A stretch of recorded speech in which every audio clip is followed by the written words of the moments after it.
Uh, okay, opening up. Are you here?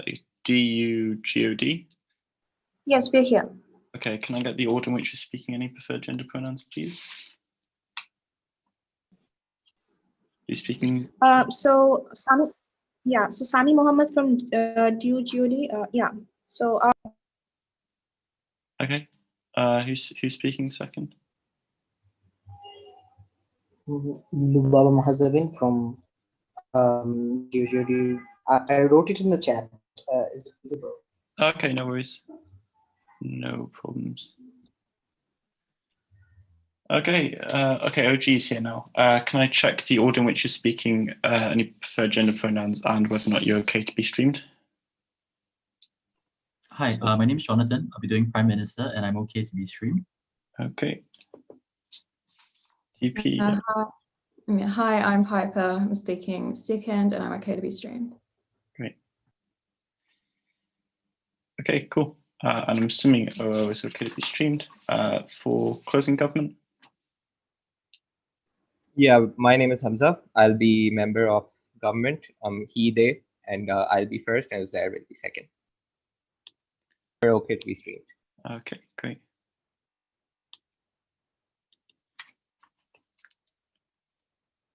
Great. And for closing up.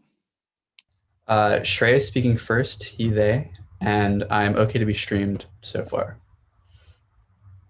Okay, no worries. When you say so far, do you mean you want? I'm actually okay to be streamed in general. Okay, no worries. Yeah. Great. Second.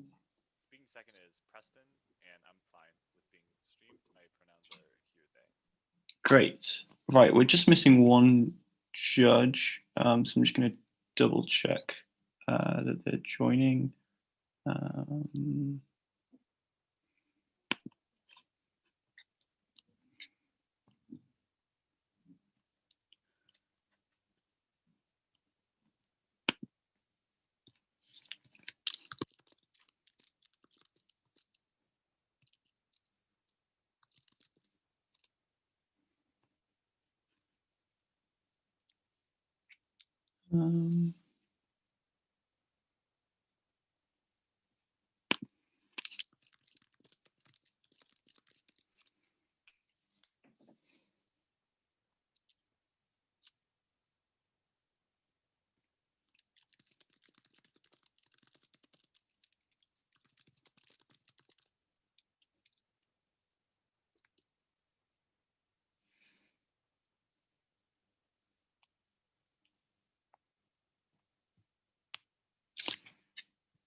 Okay, right. The other judge got told to swing elsewhere, so we're good to start. Sorry for that delay. Yep, so speeches will be 7 minutes in length. I'll clap at the first and the 6th minute, but I prefer speakers can time themselves. As it said in the speaker briefing, please use the chat to say that you're doing a POI. If you have any issues disconnecting, then we'll just follow the procedures that were outlined in the chat. So is the room streaming now? Can I just check? Yeah, I can confirm that the room is streaming right now. Yeah. Great, cool. All right, then, without further ado, I call upon the Prime Minister. Hi, mic check. Can I be heard? Yep. Awesome.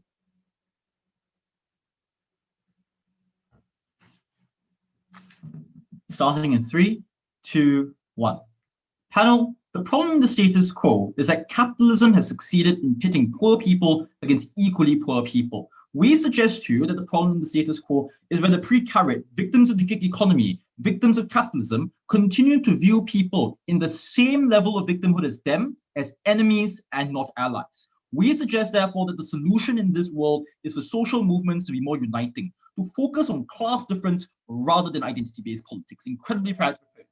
What's our stance? 3 things. First of all, we believe that social movements should indeed focus on class difference rather than identity politics. What this looks like are things like Black Lives Matter, trying to triangulate issues like policing, not as a matter of just race, but as a means of which policing generally focuses on impoverished areas. It means, for example, social movements focusing on breaking up economic enclaves, not just on the basis of race, not just on the basis of gender, but on the basis of impoverishment. For example, economic trade unions having more say in general politics and poverty action-based groups having more say in the status quo. Second of all, we do not deny that race and gender continue to be a lived and experienced inequality for individuals today. But what we suggest is that class is both a unifying principle and practically one that coalesces groups better. With that, there are 3 things I want to prove in my speech. First of all, the principle on why class is unifying. Second of all, how we make social movements more effective in campaigning for change. And third of all, how we empower minorities in the long term. First of all, why is class unifying? We start from the uncontroversial premise that social movements today are failing as a consequence of them focusing on identity-based politics that is inherently fractious. That is to say, focusing on issues like feminism is inherently one that divides people. For example, there is no consensus whether or not we should be pursuing first-wave feminism or second-wave feminism, and therefore there is a disjunct in that. But second of all, we suggest that such movements are fractious because often such lines get politically captured by different individuals. For example, on the issue of race, it's been very convenient for the Republican Party to be able to spice up Latinos and Black people, right? Pitting them against each other. Black people continue to believe falsely that Mexican immigrants, Latinos, continue to cross the border illegally, but that's just not the case. So, because first of all, such movements rely on fractious politics, and second of all, often captured by political interests, they tend to fail. Why then is class unifying? Two reasons here. First of all, because the experience of class is almost nearly universal, right?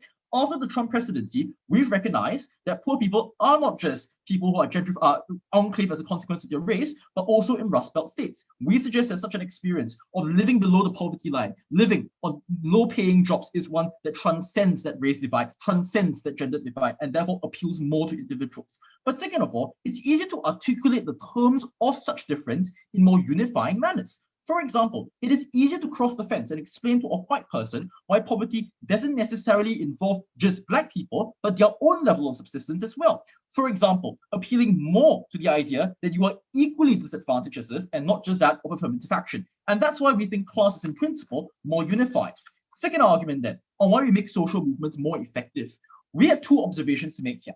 First of all, class has worked to pit poor white people against poor Black people. This is uncontroversial, speaker, because very often the reason why we don't get support across the aisle is because individuals believe that questions of their own economic subsistence is pit directly against people of other races. For example, when we talk about a bailout package, Republicans are very, very fashionable in trying to explain why this only benefits Black people as a consequence of affirmative action. But second of all, we suggest that poor people are often left in the subaltern periphery of discourse, right? Issues such as race, issues such as gender are often discussed in very, very complicated manners that do not appeal to the people on the ground. And that is why social movements are literally getting very, very little traction from the working class, especially working class white people. We suggest that we need to democratize such discourse further to increase accessibility. And that's how we get change. 3 key reasons why. First of all, we unite people from different factions. When mandatory minimums are no longer viewed as an issue of race, but an issue of poverty, we suggest that we get a coalition of the willing, both from the right and the left, because it's easier for people to understand how exactly it affects their lived realities. But second of all, we suggest that we get politically active and voter blocks that transcend normal divides, right? To get change, we suggest that social movements need to take unsavory but often strategic allies. And the only way to do so is by crossing the aisle and appealing to people who may potentially disagree with them on issues such as race, disagree with them on issues such as gender, but is expedient to ensuring that they collectively can vote as a bloc together. For example, we suggest that if poor people continue to unite across this umbrella of class in social movements, we will get change on issues such as structural inequality and policing, because it unfairly targets unclaimed communities on the basis of poverty. But furthermore, we allow for movements to be perceived as more centrist and friendly. It is far easier to appeal to the potentially racist white person sitting on the fence when he is no longer turned off by identity-based politics, when he does not view his own welfare as antagonized and an anathema to the welfare of a Black person. We suggest, therefore, that the only way forward is by ensuring that social movements increase this broad umbrella of coalition and therefore appeal more to individuals who they may disagree with. For these three structural reasons, we make social movements both more effective in campaigning for change, but more importantly, perceived to be universal. Right. How then do we empower minorities in the long term, which is the third idea I want to talk about? What we suggest is that it is easier to campaign for gender equality in the workplace when more women are employed. Some sort of Maslow's hierarchy applies here, because economic empowerment is often the first step for minorities to gain a foothold in society to be able to campaign for long-term change. We argue that the richer minorities get, more affluent and the more capable they are of living by themselves, they are in the long term more able to champion rights better. For example, by affording lawyers who can argue in the Supreme Court, or for example, being able to afford the basic housing that's necessary to even get a vote in ballot. So we would argue that empowering minorities in the long term only occurs when we first and foremost focus on economic empowerment. What is the trade-off we're willing to make? We agree, social movements may have to dilute their aims. We may not get all the change these social movements are talking about in the status quo, but we would suggest two things. First, that some change on the proposition is better than absolute no change at all, when majorities, racist majorities, sexist majorities continue to remain opposed to any form of change on the basis of identity-based politics. But second of all, we would argue that long-term empowerment should be the end goal for such social movements. Sure, you may not get everything you want now, but in the future, where we economically empower minority groups, that's how we get the most effective change. For all these reasons, incredibly proud to stand on UG. Great. I'd like to thank the Prime Minister for that great speech and call upon the Leader of the Opposition. Am I audible? Yep. Okay. I'll be starting my speech in 3, 2, 1, go.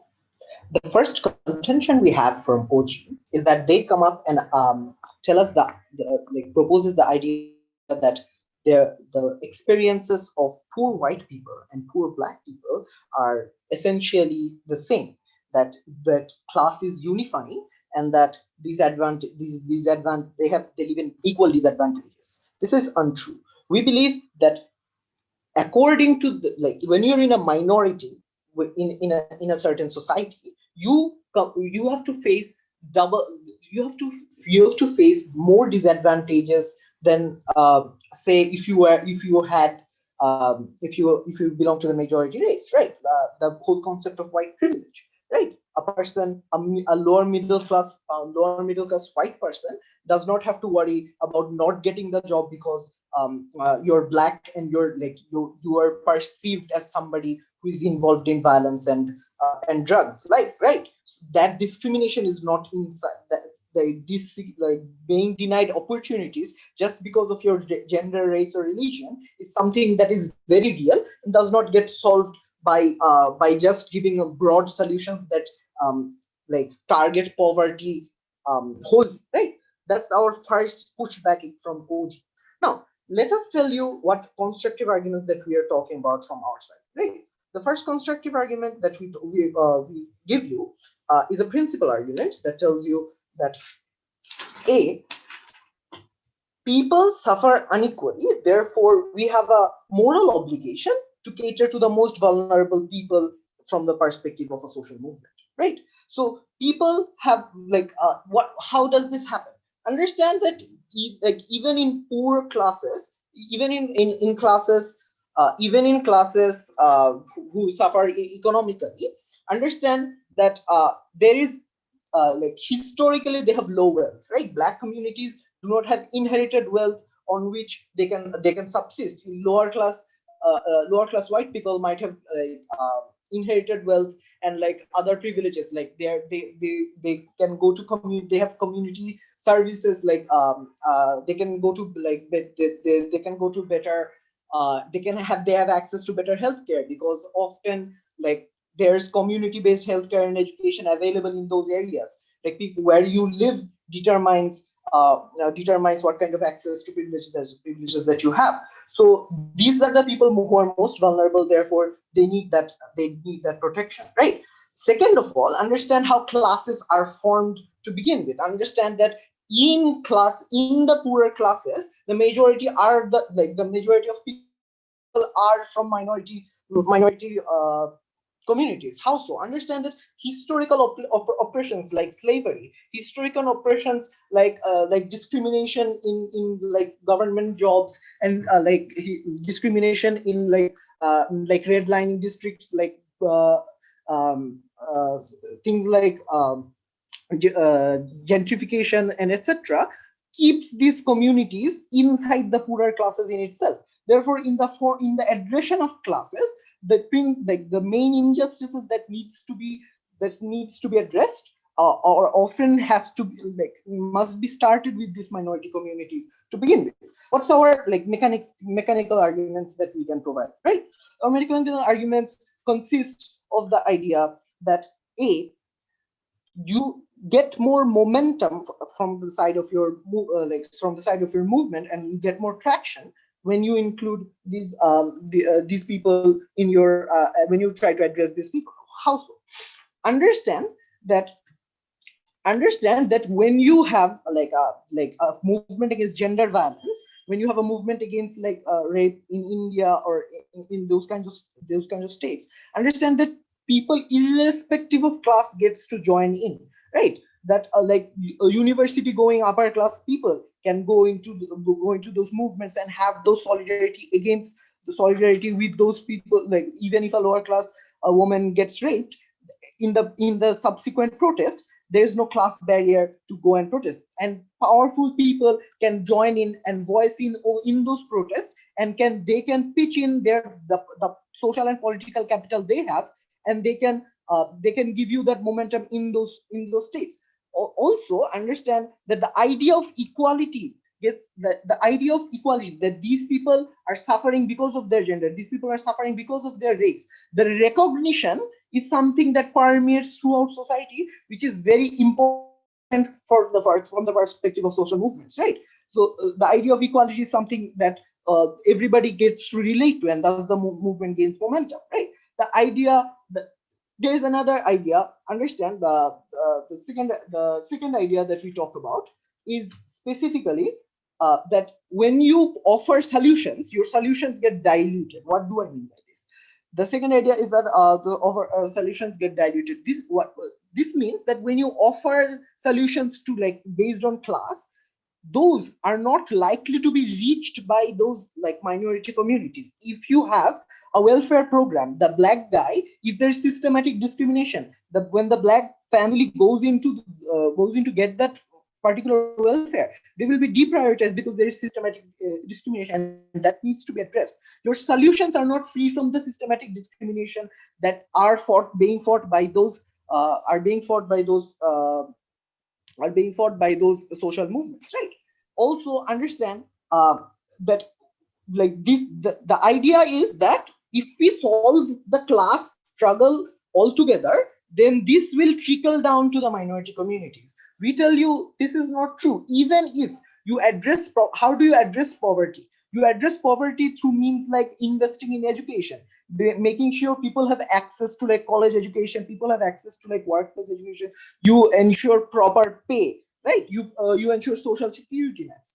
Understand that if those specific solutions are not permeated into those minority communities, they do not specifically benefit them, and it takes even if they do, it takes a very long time. Within those times, these people suffer significantly, and that's a significant harm, right?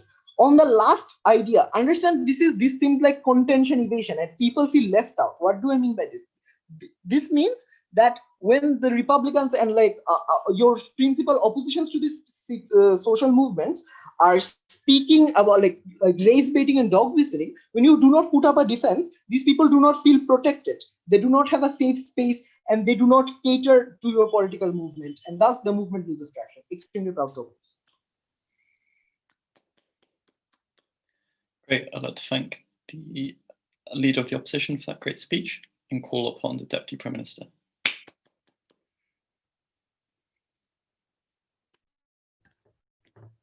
Can everyone hear me? Yep. Cool. Okay, I'll start in 3, 2, 1. I'm going to talk about 3 things in this speech. Firstly, quickly on moral obligations. Secondly, on whether we have a more unitary principle in class than in identity politics. And thirdly, on how we get better action and realistic change. So first, quickly on moral obligation. We agree that inequality based on identity is real and pervasive, and we agree that it is fundamental to how the class system was formed. However, we think that the fact of the matter is they don't refute at any point in their speech that the current approach isn't working, that identifying people based on identity politics and appealing exclusively to those groups has not achieved the kind of change that they are trying to look for. What we tell you is that moral obligation here is going to be contingent on outcomes. Our side of the house is perfectly happy to take on unsavory allies if need be in order to get through. We're happy to have poor white people vote with us, even if they don't understand the nuances of race and class, race and gender politics, because they want to get change. We think that's a better outcome, they're better flow-out effects. They never clearly make out why their moral obligation achieves actual outcomes, except for explaining why specific policy is needed. Okay, so firstly, looking at why we get a more unitary principle. We think this is key to winning this debate, right? Because fundamentally, we need people to feel that they are fighting together in order to perform any kind of effective collective action. Okay, so what did we hear from opening opposition? They told us that the experiences of minorities and poor white people aren't the same. Fine. We think that that's true, that they might be denied opportunities but on the basis of gender or race. What we think that is important for social movements to do is to emphasize where experiences are the same, i.e. in class, rather than what is different. We think it's going to be a more powerful message to explain to those people, actually, you have very much the same experiences to Black people, to poor women, then you have different ones. We think that is a more unitary principle and it's going to get more people involved. We think that the point is that they both experience similar economic disenfranchisement. We think that the literally describe mechanisms like where someone lives as being determinative and someone's experience. We think that's exactly what we're talking about. Those kind of experiences are universal between groups. We should emphasize those, not different ones. We think also that if social groups can empower you economically, you can advocate better for yourself to get those kind of specific policies. I'll have more detail on that later. So we think fundamentally the case here is that you need allies. Poor white people, or whichever empowered class in a specific nation, need to be on side with you in order for you to get that kind of thing, in order to get what you want. We think that currently the discussion around identity policies is highly academicized. We think that most people don't understand the nuances of discussing all the proper ways to refer to gender and things like that. We think there's a large amount of people who have things like poor education, simply don't have the time in their day to figure, learn about that kind of stuff. It might not be something they've personally experienced. And so when they hear about it, they essentially what filters down to them is that left-wing social movements aren't for them, that they're appealing for a different kind of people than they are. This is what breeds the sort of sense that there is a fundamental opposition between their needs and the needs of other minority groups. We think that what happens is that there's a narrative of an us versus them, and we think that that's currently being capitalized on in our political environment, right? We think the US is the perfect example of where people clearly just aren't willing to cross the fence and say oh, everything about these identity politics is correct. What they might happen to appeal to them is saying, hey, we can actually benefit everyone by getting everyone better socioeconomic policies, and that you aren't fundamentally oppositional to someone like a Hispanic person, to someone like a Black person. We think that is far, far more helpful in order for getting people to unite around a principle, rather than saying you're all different, but because you are privileged, you need to put your neck out for someone else. A lot of these people are incredibly poor, and even if these the arguments that Ott makes around these systematic inequalities are correct and true, which we think so as well, these people don't feel like they are in a position to be generous when they are also fundamentally disenfranchised. It doesn't appeal to them as a narrative. We need to change that narrative to get the change. So why do we get this better action? Firstly, we told you it engages vote blocks. We think that if you want to see any kind of specific change happen, you need to appeal to people to actually go out to the ballots, to actually run in races, to get involved in organizations, to get involved here. We think that they are more likely to do that if the left-wing social movements say there's a door open policy, we work for everyone, we don't just work for this specific group, right? So we think that poverty action groups and things like that are far more appealing to people, and they get people involved there. That means you have people turn out from across the left and right wing divide. People see that left wing politicians can appeal to them rather than simply to people that they view as being the other or in the minority group. And we think that's particularly helpful to get these people on board. We accept that they'll probably not like be the most woke people ever, but we think that we still need them in order to get any kind of change at all. The next thing to follow on here is, are these solutions in fact diluted? I think the most important thing here is that they massively understated how important economic change will be for all of these groups. We think that things like having a higher minimum wage, things like having housing support, things like having a benefit that's actually useful, things like having like health support, those things are incredibly helpful for literally everyone who is on this end of this, who is on that end of the poverty spectrum. We think that having those policies in place will change the lives of minorities as well as they will change the lives of white people, and they can't unstate them. And we also think that we're more likely to get these changes. So why is this important? I think firstly, it's important to note that a lot of stuff, like sort of apparatus for people to avoid discrimination on the basis of their identity, already exists within legislation, but just isn't acted on because those groups don't have the the economic empowerment to deal with it, right? Like, for example, we have legislation to protect women from being paid less in a lot of countries, but women are still paid less because those women don't have the support from groups in order, don't have the support in order to get lawyers. They're often poor. It often occurs on sort of low-income poverty with people who are poor, and they don't have the ability to take time off their job and advocate for themselves in that way. So that means that once you economically empower individuals, they will also experience discrimination, but they are better positioned to deal with that discrimination on an individual level because they are no longer just worried about how they are going to put food on the table, or that if they lose their job, that they are not going to have any form of income whatsoever. We think that is crucial. And so we also told you that we're going to get that better support for long-term change. What we think is crucial here is that once you have these economic things in place, you no longer have the situation as I described, where people have no time to be activists for themselves, or people can't advocate for themselves because they are just trying to stay above the breadline. We think that that means that when you get those people empowered, they have better position to put in place those policies in the long term. The fundamental trade-off in this debate is not whether or not we're exchanging a perfect set of policies for a less good set of policies. It's a question between whether we can get these kind of policies at all. Our side of the house contends that we can only do that if we don't do it on the basis of saying everyone is different from one another and should vote in their own interests. Instead, we should say there's a collective interest. The way to do that is to appeal to class, because everyone experiences that kind of disenfranchisement in the same way. It is a uniting principle. Vote with proposition. Great. I'd like to thank the DPM for that great speech and call upon the Deputy Leader of Opposition. Hello, am I audible? Yep. All right, starting my speech in a while. Just give me a second.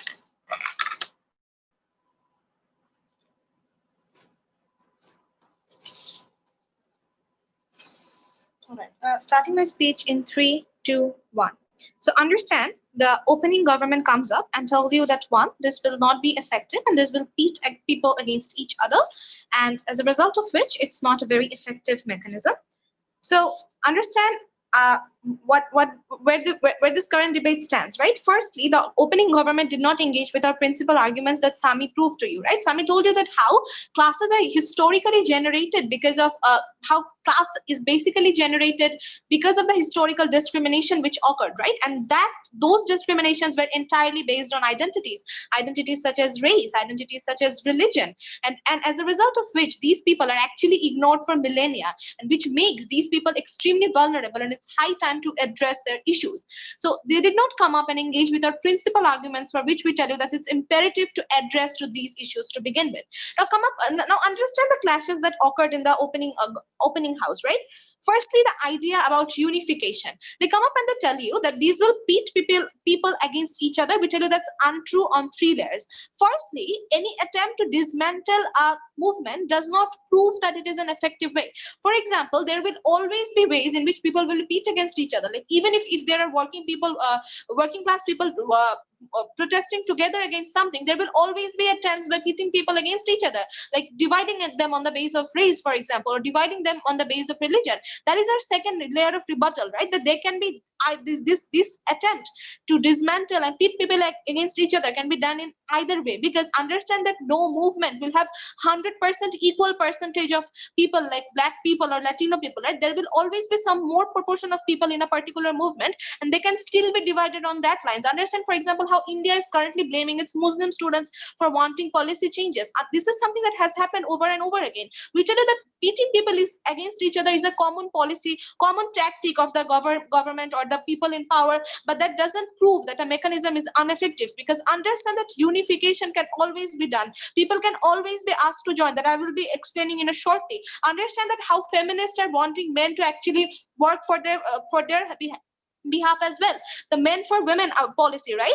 Understand that how even Hassan Minhaj created a entire episode on how brown people can contribute to the Black Lives Matter movement, right? That's very important, that people can always be asked to resonate with their claims. Why is that so? Because understand, this is where we explain to you why people resonate more deeply with social movements based on identity based differences. Why? Because gender, race, religion, etc. are things that one holds incredibly important in their life. This is a part of a person of who they are, right? Any attack is felt more deeply and people find it imperative to join. What does this mean? This means that the movement gets more momentum. First, this means that more people are joined. Understand, for example, recently in Bangladesh, a rural woman was raped, but every woman felt that this is important, and people took to the streets as they felt it is important to join and protest against it. Students like people, women like students, women like women who are service holders, women who are in the policy making, everyone joined it because they felt it important. So this means that there will be more people to join, and understand this will also mean that there will be more enthusiasm. Understand that many working class people do not even understand the problems of capitalism, right? They do not even understand the things going wrong with it. But when you come up with the issues of identity based differences, they actually can understand that yes, there are more Black people being arrested, we're actually suffering more. They can easily understand that yes, women are being harassed everywhere. These are things that people more easily understand, and that means that there are more enthusiasm. Thirdly, this also means that powerful people join in the movement. For example, in the Black Lives Movement, had it only been an issue of economic thing, we wouldn't have people like Beyonce joining it, right? This means that if it's an identity based thing, more people join it. There is a media attention going on here, which results in more positive attention. There is a positive branding, and these are people who have political power. This also means that other people who are not directly part of that identity also join. Why is that so? Because understand that identity is personal. Anyone who believes in personal liberty will definitely join it. For example, how we have seen Quentin Tarantino during the Black Lives Movement matter, right? Black Lives Matter movement. That's extremely important because more people join. What does this mean? This means that movement is not divisive, rather it's a unifying thing, because identity is something that is personal and important, and this is something that everybody understands. And secondly, there is more number of people joining. A movement catering to minimum wage will definitely have less people joining it than Black Lives Movement matter, because understand that there is more pressure. This also means that there is more pressure on legislature to give better policies, because one, there are more better suggestions from everywhere, and there is also the cloud for political lobbying, and that's extremely important. This also results in positive image, because this cannot be branded as some form of vandalism when you have people like Beyonce joining it, right? There is also more media attention, which also means this gets more traction.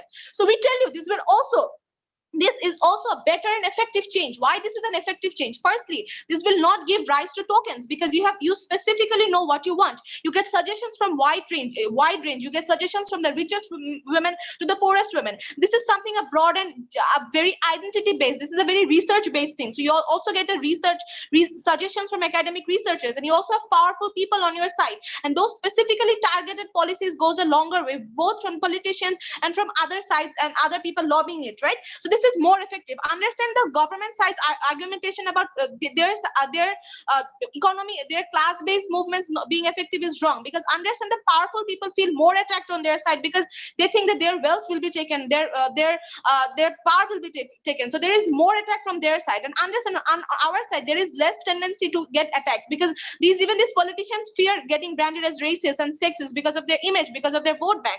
So there are better these things get less these things are actually get less attacked by people, and this is more effective. So we win these two clashes of on which side of the house this is more unifying, which is, since identity is personal, it is more unifying, and two, this is more effective because we get better policy recommendation and we get better lobbying because we have powerful people on our side of the house, and we get less attack from the racist people and the sexist people. And lastly, they fail to engage with our principles. Understand, since for millennia the entire identity, the entire concept of class has come up from identities. Women have been disproportionately attacked, right? So there is more impact on our side of the debate because firstly, we tell you these movements are not divisive, and there are more chances of changing the status quo on our side of the house because one, we have powerful people on our side. We have targeted policies which specifically cater to poor women. We have targeted policies which, for example, specifically cater to people, working class people who are of color. So these are actual policies, and they get actual support from the lobbying groups. They have actual support from the media. And since these are issues which impact a person personally, even the people who do not get affected by it directly are on our side of the house. Extremely proud to oppose.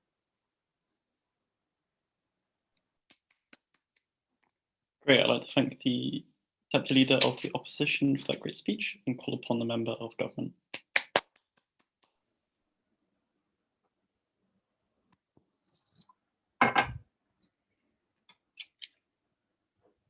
Just a second, I'm going to be starting in just 1 second. Okay, I'll be starting in 3, 2, 1. There is a fundamental issue that exists up till this point within this debate. The opening opposition has incessantly defended a status quo that has been highly resilient to change for minorities. This is a world where these minorities have suffered extravagantly, and that is not a good thing, right? They have said that powerful people are on our side and they're motivated when that is absolutely not true. And I'll be quantifying all those things in my rebuttals. On the other hand, our opening bench has continuously argued that we need to unify people. Why? So they're able to raise their voice to the rich. We think that is just pandering to the rich, right? When Marx said that workers of the world unite, it wasn't so you could wear a dunce cap, go and knock on the president's door and say, hey, Mr. President, we're more diverse, so listen to us and accept our claims. The idea that the rich people have capital still exists. The idea that the rich people want to retain that capital still exists. So why will they suddenly give that up? That is an impact that has not been shown by our opening bench. We'll do that in our debate, and we'll tell you why this will lead to tangible, practical change other than just having a greater voice for poor people, whatever that means, and however that benefits people. First, I'll be going into rebuttals to some extent and talk about some of the arguments given by the opening opposition bench. They talked about how class has been generated due to race. We argue that it is the opposite way around. Racial discriminatory issues have been generated because of class difference. Penniless Black people were brought to America because they were penniless and couldn't stand for their rights, because they were inherently at the bottom of the socio-economic class. They were subjected to this kind of treatment. Why? Because capital is the language by which you represent your independence. It allows you to purchase resources. It allows you to raise a voice by acquiring the support of other people around you, lobbying with other people, raising the resources, having a standing where you're able to partake in social issues and not spend your time working just so you can raise that money in the first place, right? And because we think that's a false claim to begin with. Class is the source of all issues, and I'll talk largely about this going on in this debate.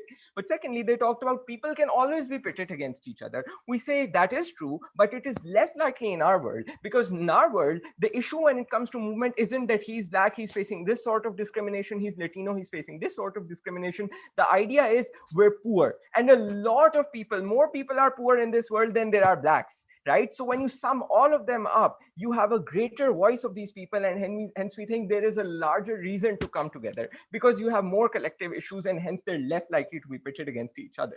Number three, they say identity is a reason to join this movement and about how it brings all sorts of people together. We don't think that's true. Rich people don't really join the struggle of their minority groups because of that access to capital, they're already living those lavish lives. They've been treated differently in the eyes of the law because of their rich status. You have the celebrity idea that because you're a rich person who appears on TV, you will not face law the same way that a poor person does. Why? Because of that barrier, because you have money, because you can bail yourself out of jail, because when you get incarcerated, there is an idea that you have a social following because of how rich you were, because you were in the public limelight, because of your capital.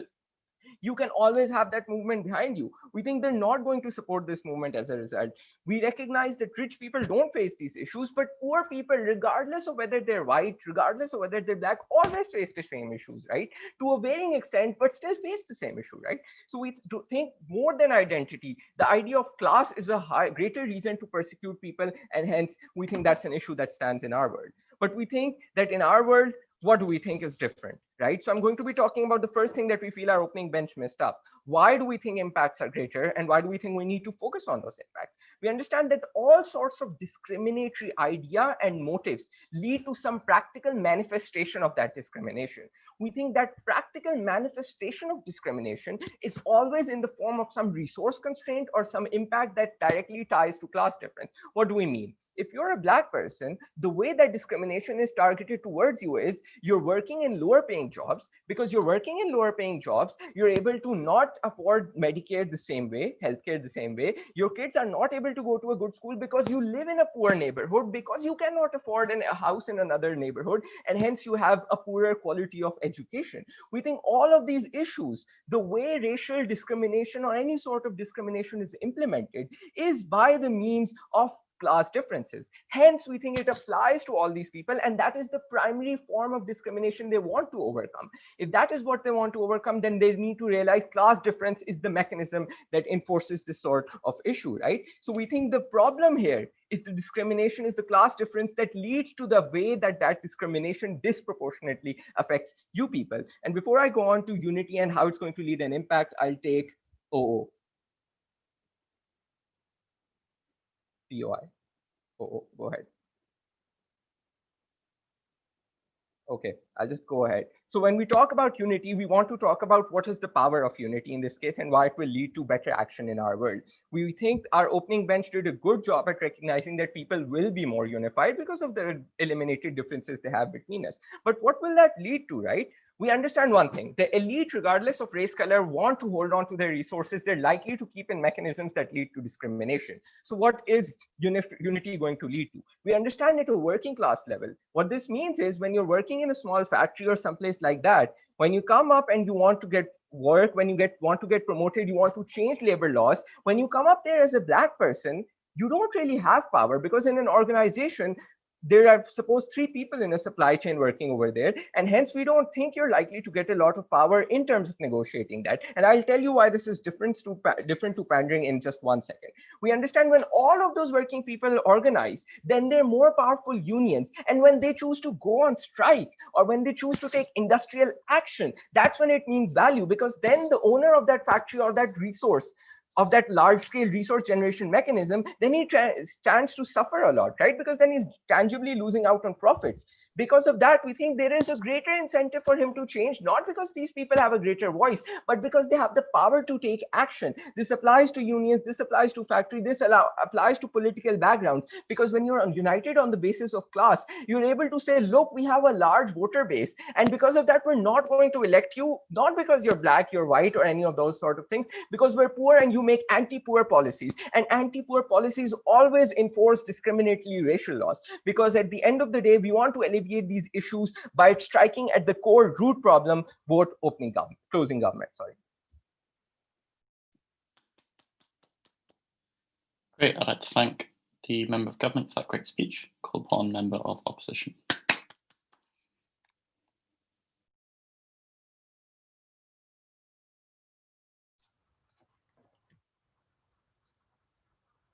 Am I audible? Yep. Awesome.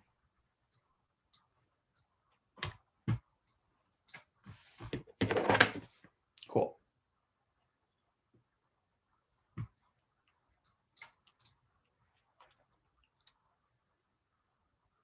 On closing opposition, we're going to hopefully be the first team in this round to give you unique arguments about things that are not symmetric about the world. Our thesis on closing opposition is that the best case of class-based movements are short-term and unable to meaningfully structurally improve the conditions of the people movements seek to help compared to identity-based groups. Before I get into that extension, I'm just going to briefly deal with the other 3 teams in this round. First, on top half, OG says that we want to remove all sorts of class antagonism and class coalesces groups better. They say things about a principle about class unification, identity is captured by politicians, everyone experiences class, etc. One, I'm sorry, but it must be obvious to everyone how non-comparative and symmetric this is. To be clear, class-based policies are like the least concentrist seeming policies because their demands require things like redistribution between rich and poor, which is obviously an ideological question of politics versus let's all not be racist or let's all not be sexist. But number two, I'm gut check this. I'm not sure where this magical Marxist coalition comes from because it's literally never happened before. CG says that there's been way more poor people than any individual minority group, but despite this, I'm not aware of a single Marxist revolution that has gained meaningful traction ever compared to identity-based movements all over the world that seem to create huge amounts of traction. We're going to explain why on Closing Opposition. In CO, we will explain how we are comparatively more likely to help out the most vulnerable people OO wants to help. Briefly on CG, one, they say that the practical manifestation of discrimination is a capital constraint, so it's always a capital problem. One, this is an awful way to think about discrimination because in a lot of cases, it's literally violence, it is fear, it is the inability to move away from oppression, it is unfair sentencing. Being rich blunts this, sure, in some instances, but rich Black people still tell their kids to act certain ways around police because being rich is not a panacea for the problems of racism. But number two, they say if you can harm the rich, you can create change like through strikes, etc. One, no, this is a problem because it alienates those rich individuals even further, which is why things like anti-strike legislation are put in to limit your capacity to organize, which is why things like welfare are gaining traction because huge amounts of rich people worry that it harms their class position. But two, and more importantly, this relies on the movement maintaining cohesion in the long run. I promise that some poor people in another part of the world will still take that job that you are striking from because they still have worries about their own questions of subsistence, and your movement gains nothing because the factory just leaves your city and goes elsewhere, while the people that you were supposed to be advocating for lose out on their jobs. Let's talk about identity. Identity is preformed cultural groups that much more easily focus on long-term structural problems compared to class movements, and we think that's a good thing. Class is a huge problem of galvanizing support. OO says that this is because people are more easily understand race issues over class issues and that celebrities only come out in favor of race, not class. Like maybe these are assertions, but we're going to give you a number of issues from CO. Number one, people are delusional or have rationalizations about their class position that makes class politics really hard to gain traction. There's a famous quote in the US is the reason why class politics never gain traction is because poor people in America don't view themselves as an exploited group, but as a country of temporarily impoverished millionaires. This is super important because the narrative is actually quite dangerous and quite strong. People think I'm here because I deserve it. I'm rich because I deserve it, or social welfare exists, so I don't know what the issue is. I don't know why people are so poor, or just generally have issues with the bootstraps mentality. Class in people's minds is a function of desert, which people, even well-meaning people, buy into, that you deserve to be in certain class positions. This is not the case for race or gender, for example, because those seem to be allocated arbitrarily, and people buy into the idea that people shouldn't be harmed on the basis of arbitrarily assigned characteristics. Most people care about things about desert.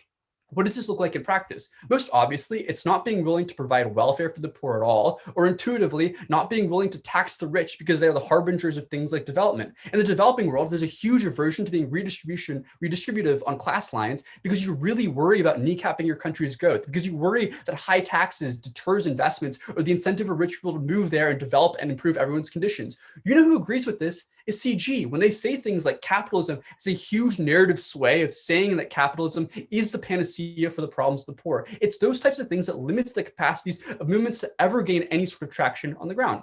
But number two, there are already things in place that putatively solve the class problem. There are things like taxes or welfare, or there are existing justifications for the organization of economic and capitalistic goods that makes it necessary for them to be that way, that it's important that we have taxes structured this way because that's how we gain the most development. That's how the way we gain the most benefits for the poor. But third, there's a huge capacity problem for class lines. Poor people are just like working all the time. So the people who you're supposed to be advocating for only have very limited time and resources to advocate on behalf of the movement. You never can gain traction from the people you're supposed to be advocating for. Fourth, it alienates other classes.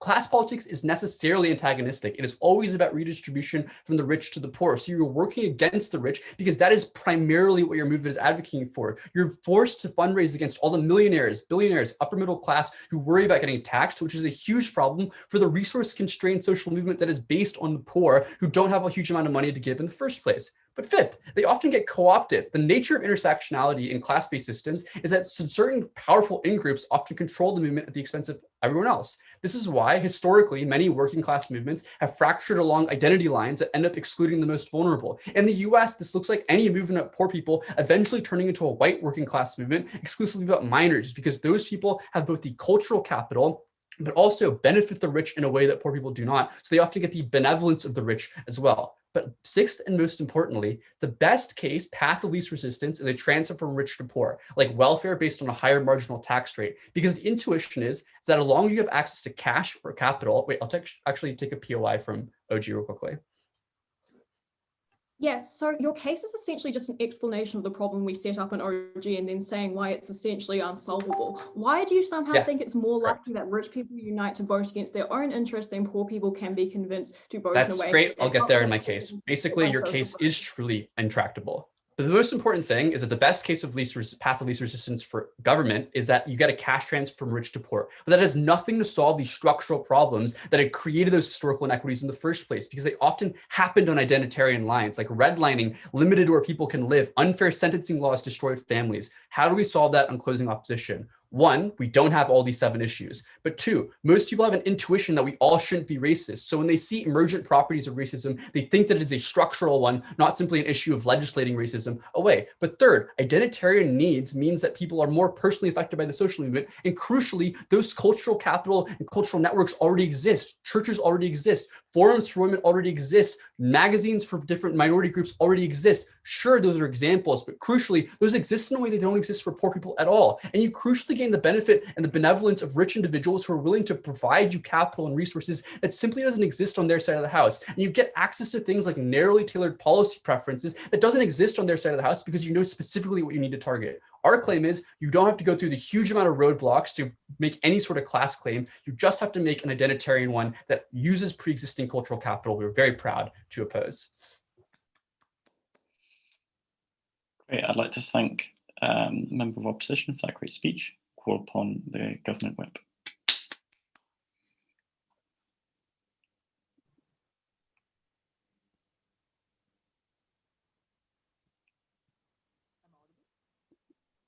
No, I can't hear you, sorry. Am I audible? Yeah, now you are, thanks.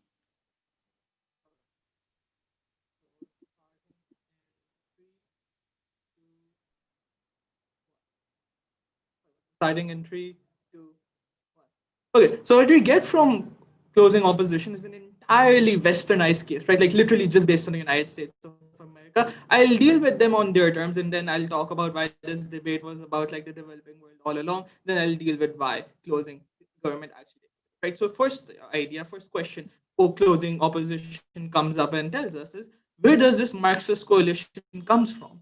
Well, if you look outside America, there actually are a lot of Marxist coalitions, right? So, for example, like I can give you examples of them existing in Pakistan, right? Such as the Pakistan People's Party, which was literally a Marxist coalition, which when it came into power, nationalized a lot of industry, right? That existed over here. Sure, it might not exist in America. It exists in the developing world. It does come from a lot of places, right? Moreover, I very distinctly remember the United States of America intervening in various countries all over the world to stop those sort of Marxist coalitions from existing. I think there was a war, maybe it was a very cold war. Those things existed. You can't just simply ignore them because you don't find them convenient to your case, right? Moreover, a lot of other ideas like came in from opposition, right? So the idea that, oh, listen, if you sort of go on strike, the factory will close down. They'll leave to a developing world, right? Yeah, when you have those sort of movements, you protest the government to stop those sort of policies from coming in place, which leads to the outsourcing of jobs. The reason we argue that those sort of movements aren't powerful enough in the status quo to accomplish those goals of like to lobby the government into achieving your goals of making sure that industry stays in your country is because those movements are destroyed, or those movements are made less impactful because of different identity-based movements, that place where they can actually make their impact, right? So moreover, on the idea of how class in America, this idea of class is one which is based on people considering themselves, like again, another very westernized view of what class is. Like this impacts 300 million people in America. Like even then, the 100 million people people who are actually poor. That is it. That is literally the limit of impact of closing opposition's case. But even if I deal with those 100 million people, understand this: once you talk to another poor person, or once you talk to a poor person from a different identity who shares a similar class system, class structure, you understand that you've been wronged by the general system and that there are similarities between you, and that creates a sort of organic solidarity that we want on proposition on government's world, right? What idea? The idea that, oh, listen, poor people just stop working. Yeah, those are called strikes. We want that, and we want those sort of strikes. Like, okay, so the idea, like, essentially, poor people are working so much that they simply cannot go and have political action. That is untrue. You stop working, you unionize. Those are the ideas we want on government side, because the people who have capital will then be truly afraid of you, right? Moreover, the last idea, movements get co-opted, excluding the most vulnerable. We don't think that's less likely to happen in our world. Why? Simply because of those reasons where that sort of organic solidarity actually happens, right? Moving on to why the developing world was the most important idea in this debate throughout, right? The simple idea is, in Western democratized countries, there are still possible ways of having some sort of political change. Understand this, Judge, that in the developing world, these social movements are the primary manner through which any sort of political change can actually occur. In scenarios like that, it is important that these sort of movements encourage a sense of solidarity, because the idea of pitting one group against another is more common in the developing world than it is in the developed world. In scenarios like that, it is important that you have one sort of general idea of solidarity which unifies people against those who actually do them wrong and those who they can actually look at. Understand this on the idea that why class-based solidarity is inherently more easy to grasp. Understand this, that you have fixed people to look at and you have to make the other. So you're like, these rich people own their land. The land you work on is owned by this person. You have fixed items and signifiers to look at and target. That is not the case on identity-based movements when you're targeting systems or structures of institutions which don't physically exist. Why is that inherently more difficult to grasp for a lot of people? Is because it is difficult for you to initially convey the existence of those systems of inequality in the first place, such as the patriarchy. In cases like that, we tell you you'll have less buy-in from various other groups because they're simply less likely to buy those sort of things existing in the first place. Ultimately, another reason how we differentiate ourselves from opening government is we provide you a need for these sort of changes to happen. Understand this, that the poor continue to get poor and the rich continue to get rich. The pauperization that Marx talks about is more prevalent right now than it has ever been at any time period, especially in the developing world. We tell you in scenarios like that, right now is the time where these identity-based differentiations get fixed and shown and enacted into laws. And the only way you stop that from happening is to stop those, to make a sort of collective solidarity. Because when that sort of happens, you understand that, listen, even those like people from different groups aren't taking my jobs, even though the rich people make me want to believe that might be true, right? That's how we differentiate ourselves from OG. I believe we accomplish more tangible change on our end. Like, this is something that Hamza talked about, and this, right? More tangible change accomplished once you have that sort of thing. Understand this, on a third level, you shift the Overton window more, right? What does, so understand this, like when you have different identity based movements, there is a fundamental problem that you need to have a certain level of political capital to have any sort of change accomplished. So this looks like the Black Lives Movement may be able to accomplish some sort of political change due to having the political capital, but less marginalized identity-based groups. So, for example, this might look like this transsexual group, like the general identity of being a transsexual in America, still continuing to be oppressed because as an identity group, they simply do not have enough political capital to protect themselves or to get some sort of change enacted. In case like that, where you literally have a minimum barrier in identity-based groups to enact a difference, you will continue to have oppression on small minority groups who cannot accomplish change. We tell you that is inherently not true for larger movements which are based on class, because though, again, they are more universal, the buy-in is easier. You can look and target something directly, like this is the system of oppression that exists. You are more likely to go ahead and you are more likely to be protected by the blanket policies such as having a minimum wage,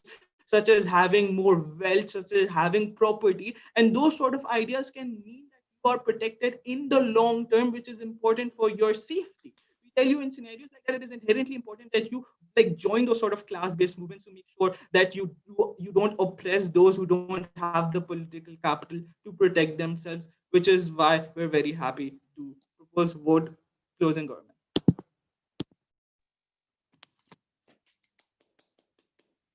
Great. I'd like to thank the government whip for that great speech and call upon the opposition whip.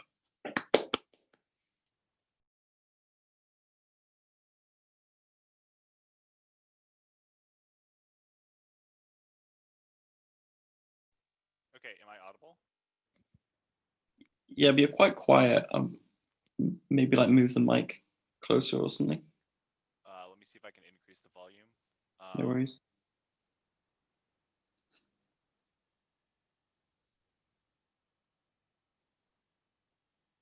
Is this better? A little bit, yeah. Okay, what about now? That's about the same. It doesn't matter too much. I can still hear it. It's just Okay, I'll just talk loud. How about that? All right. Yeah. Okay. No worries. Okay. Sorry about that. No problems. Okay.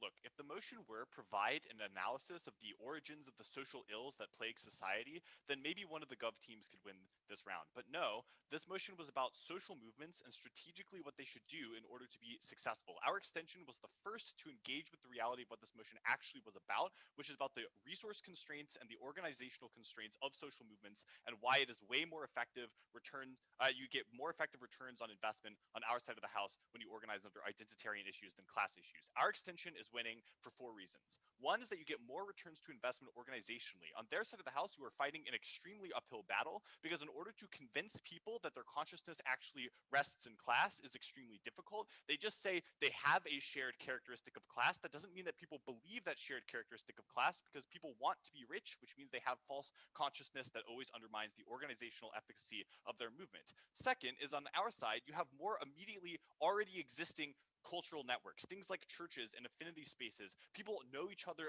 within their individual groups, which means that you can use these spaces and use this existing capital and networks to do the organizational work of increasing the efficacy of the social movement that would have to be constructed from scratch on their side of the house, because a lot of the times there just aren't spaces for things like trade unions in order to be effective, because these things have been literally illegalized by the wealthy. More on that later. Let's talk specifically about how we solve the problems that I think opening opposition lays out, but doesn't actually provide you any solvency for. What does CO tell you specifically? One is that we can use these existing cultural networks, but two is this movement is extremely palatable in a way that redistributive efforts on their side of the house just is not. Redistribution, even among the working class, is very unpopular, even when you tell them that it's in their own interests, because they don't believe you. They don't think that this is something that actually interests them, because they don't identify as a group, as somebody who is part of this group.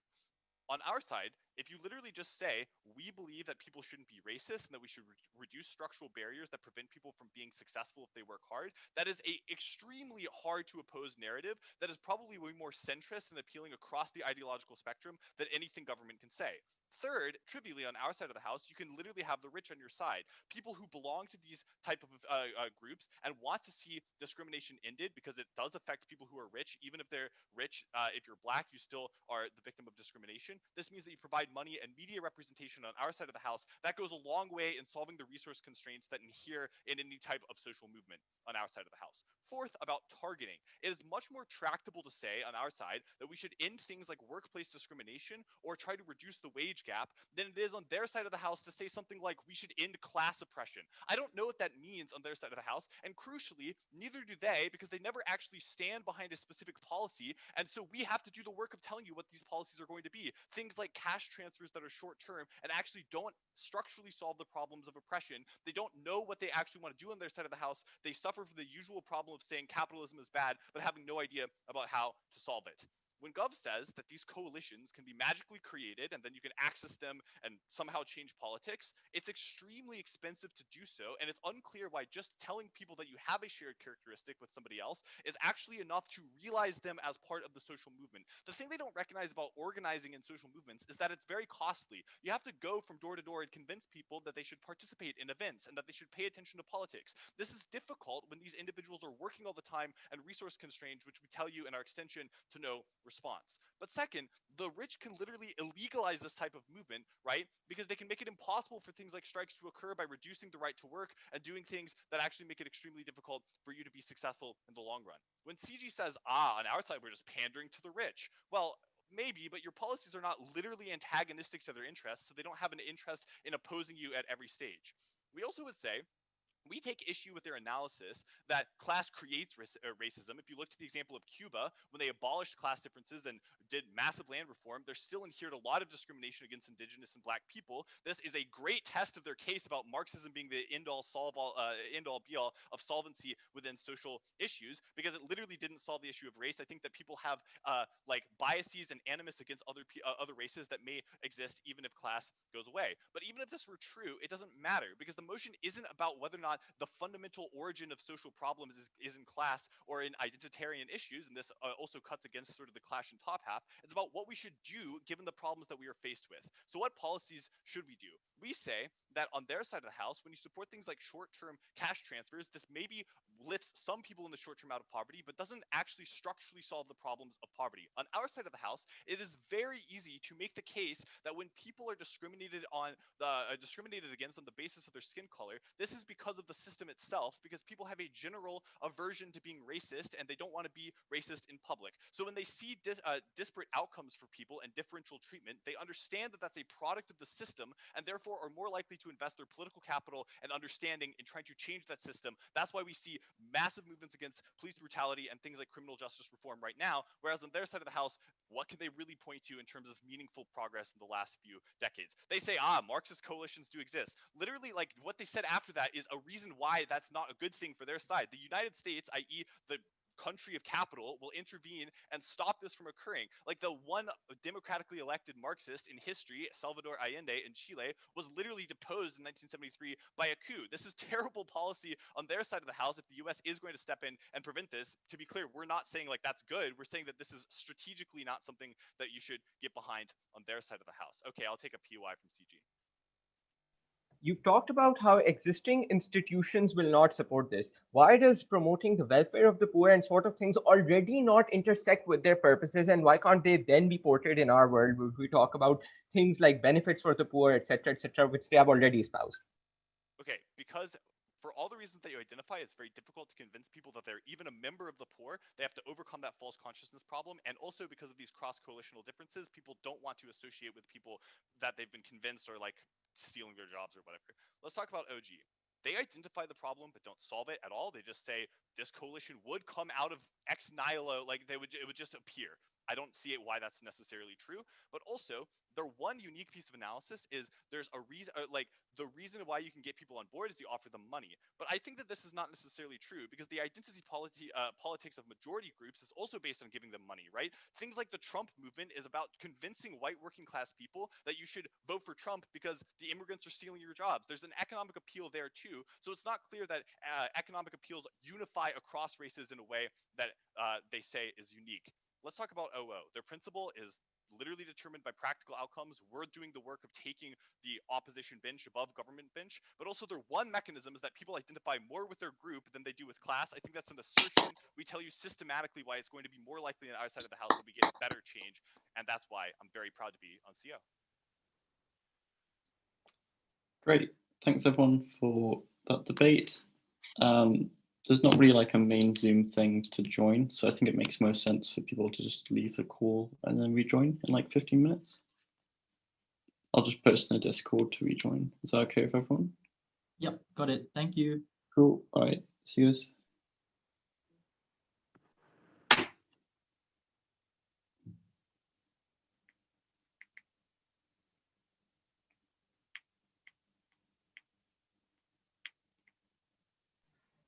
Hey, Jamie? Yep. Yeah, so is the deliberation also going to be live streamed on YouTube? No, I think the live stream's ending now. Yeah. Yeah, I'm just gonna end it now. Just give me a second Cool. to do that. Cool, sure.